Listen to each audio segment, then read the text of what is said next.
The last time Elvis sang "How Great Thou Art" and why he chose that song. Elvis Presley stopped mid-sentence and stared at his trembling hands. The coffee cup rattled against the saucer as he set it down on the dressing room table. July 1977, Omaha Civic Auditorium.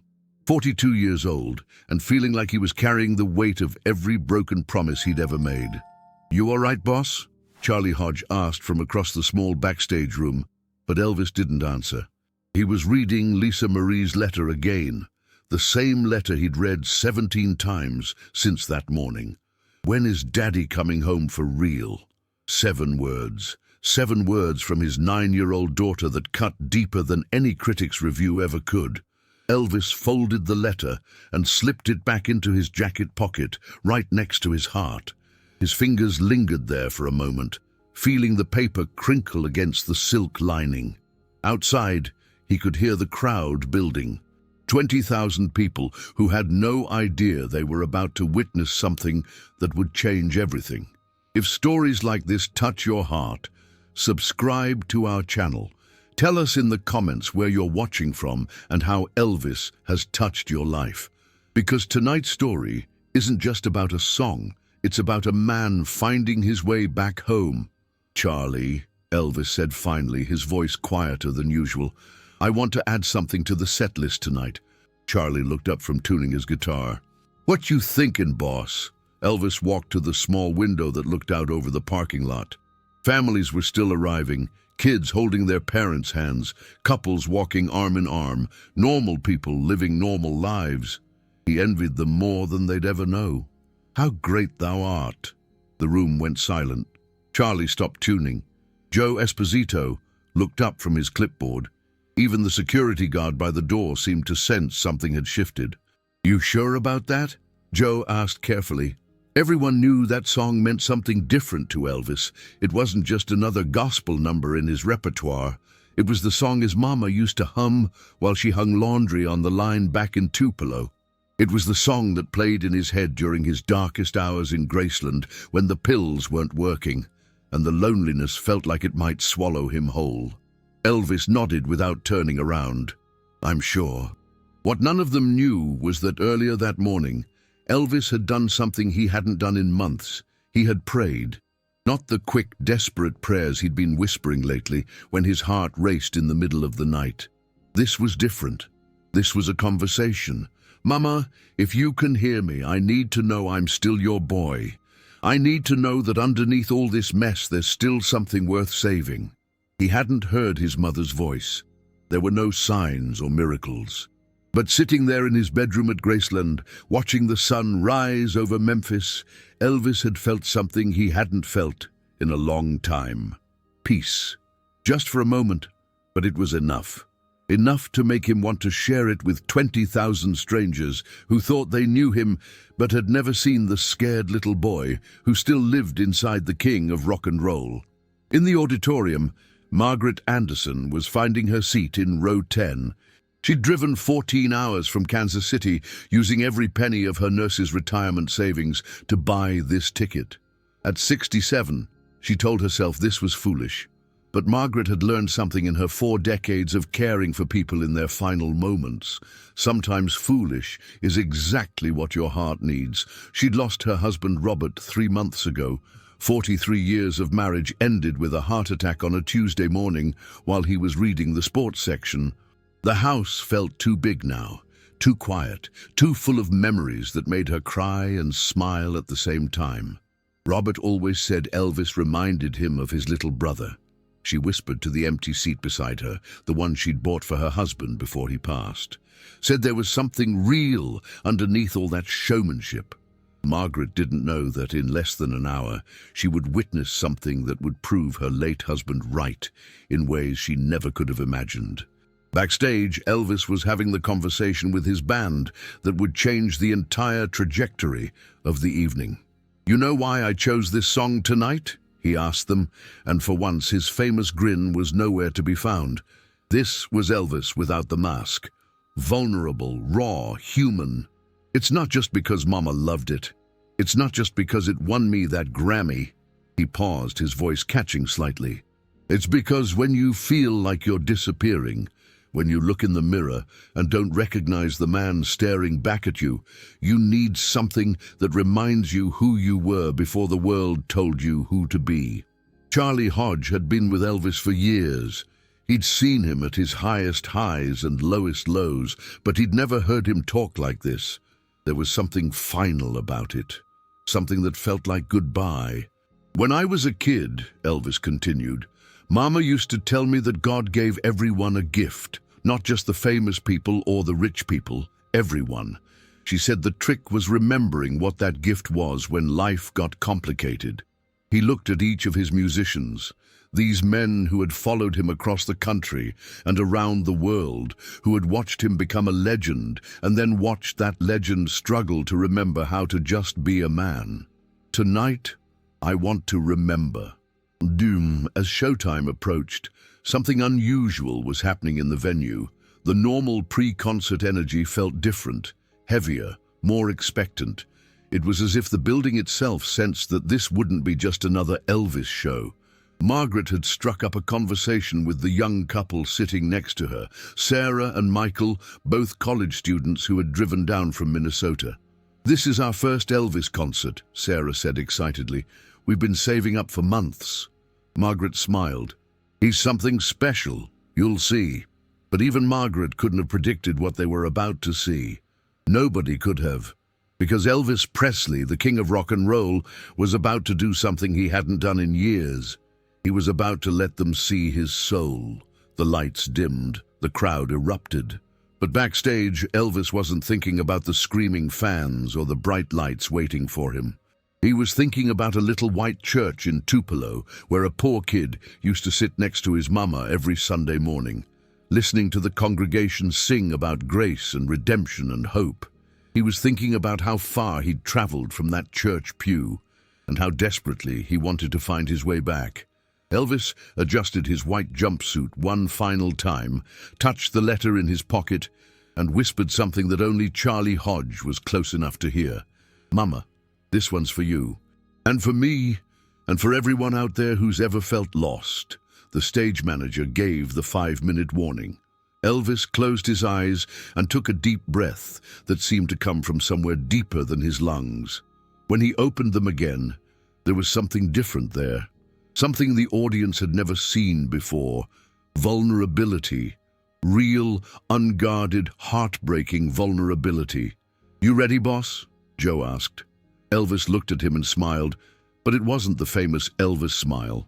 It was the smile of a man who had finally decided to stop running from himself.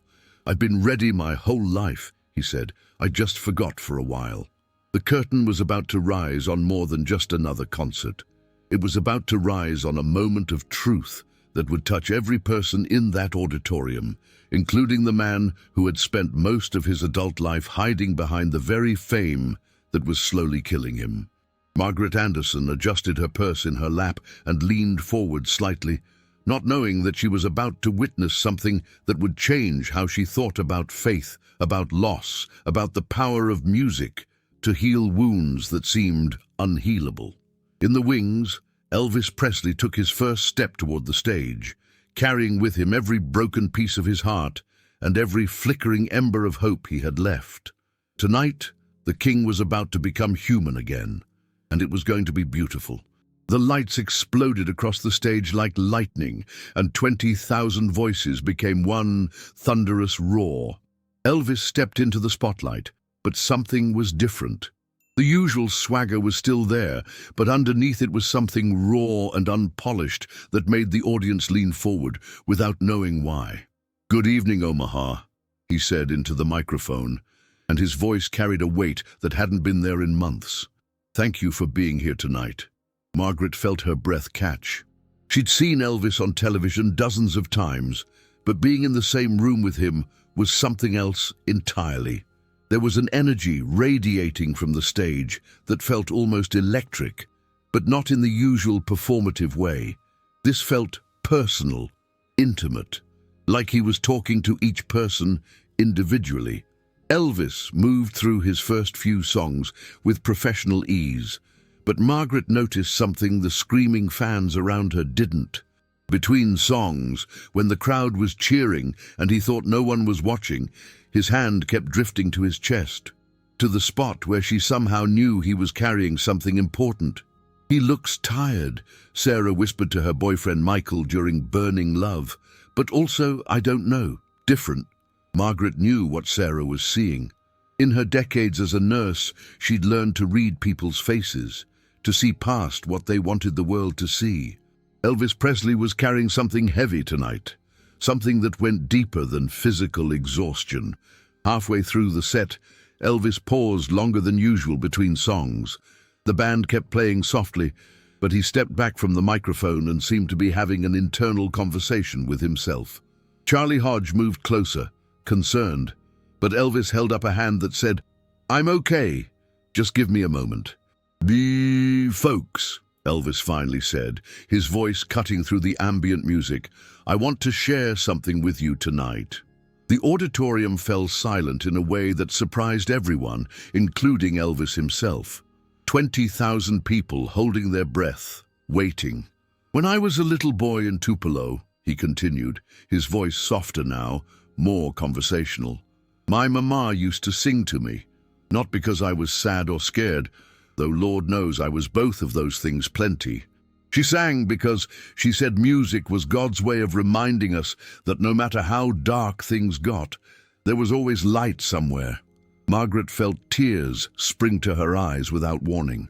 Something about the way he said "mama" transported her back to her own childhood, to Sunday mornings in a small Methodist church where her own mother taught her that faith wasn't about having all the answers. It was about being willing to ask the questions. "I've been blessed to sing a lot of songs in my life," Elvis continued, and now his voice was carrying to the back of the auditorium without the microphone, pure and clear and vulnerable. "Some made me rich, some made me famous, but there's one song that's always been different. One song that reminds me who I was before I became who you think I am." He looked directly at Margaret then, though she was sure he couldn't actually see her in the dark auditorium. But for a moment it felt like he was talking just to her. "Tonight, I want to sing that song for you, not because you're expecting it, not because it's on the set list, but because sometimes a man needs to remember what home sounds like." The opening notes of "How Great Thou Art" began softly from the piano, and something magical happened in that auditorium. The usual screaming and shouting died away completely. People stopped taking pictures. Conversations stopped mid-sentence. Margaret watched as Elvis closed his eyes and seemed to transport himself somewhere else entirely. When he began to sing, his voice carried something she'd never heard before in any performance. It carried pain and hope in equal measure. It carried the weight of a man who had climbed the highest mountains, only to discover that the view from the top was lonelier than he'd ever imagined. "O Lord my God, when I, in awesome wonder, consider all the worlds thy hands have made." His voice cracked slightly on wonder, and instead of it being a flaw, it made the song more beautiful, more human. Margaret found herself crying, not just for the beauty of the music, but for the courage it took for this man to stand in front of thousands of strangers and let them see his heart breaking and healing at the same time. "I see the stars, I hear the rolling thunder, thy power throughout the universe displayed." During the second verse, something extraordinary happened. The audience began to sing along, but not in the usual boisterous way. They sang along to "Can't Help Myself" or "Hound Dog." This was different. This was a congregation. This was 20,000 people who had come for entertainment, discovering that they'd walked into something sacred. Margaret looked around and saw tears on faces everywhere. The young college couple next to her were holding hands, their eyes closed, lost in something bigger than themselves. An elderly man 3 rows back was singing through his tears, his hands shaking as he held them to his heart. But it was Elvis himself who was the most transformed. As he moved into the chorus, his voice grew stronger, more confident, but never lost that essential vulnerability that made every word feel like a prayer. "Then sings my soul, my Savior God, to thee, how great thou art, how great thou art. To Margaret realized she was witnessing something she'd never seen in all her years of going to church, all her years of caring for people in their most vulnerable moments. She was watching a man find his way back to himself through song, watching fame and pretense fall away to reveal something pure and honest and heartbreakingly real. Elvis opened his eyes during the bridge and looked out at the audience, and Margaret could swear she saw recognition there. Not the usual performer recognizing his audience, but a human being recognizing other human beings, seeing them, really seeing them.